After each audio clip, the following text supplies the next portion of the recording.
Hello দর্শক, আসসালামু আলাইকুম। আশা করি সকলে ভালো আছেন। তো দর্শক দেখতে পাচ্ছেন, এই যে দর্শক দেখতে পাচ্ছেন, এই যে আমাদের পেঁয়াজের চাষ। তো বন্ধুরা, আপনারা কিভাবে এই পেঁয়াজ গাছগুলো চাষ করবেন? তো বন্ধুরা, এই পেঁয়াজ গাছগুলো চাষ করা কিন্তু খুবই সহজ। তো বন্ধুরা, আপনারা চাইলেও কিন্তু এই পেঁয়াজ গাছগুলো কিন্তু খুব সহজেই চাষ করতে পারবেন।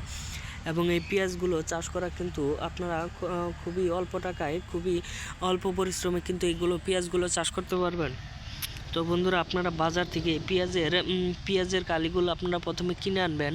কিনে আনার পরে সেইগুলো পেঁয়াজের কালিগুলো আপনারা কিনে আনার পরে সেইগুলো আপনারা কিনে আনার পরে আপনারা সেইগুলো সারি সারিভাবে রোপণ করে দিবেন। এবং রোপণ করে দেওয়ার পরে আপনারা সেইগুলো আপনারা রোপণ করে দেওয়ার পরে আপনারা প্রচুর পরিমাণের দেখতে পারবেন, প্রচুর পরিমাণে বড় হয়ে যাওয়ার পরে তারপরে দেখতে পারবেন এই গাছগুলো খুবই বড় হয়ে যাবে। তখন আপনারা সেই গাছগুলো, এই ডাঁটাগুলো আপনারা ছিঁড়ে ছিঁড়ে তুলে নিয়ে আপনারা নিজেরা খেতে পারবেন। এটা কিন্তু প্রচুর পরিমাণের কার্যকারী এই পেঁয়াজগুলো। তো বন্ধুরা, আপনাদের রান্নার কাজে কিন্তু স্বাদ বাড়ায় এই পেঁয়াজ।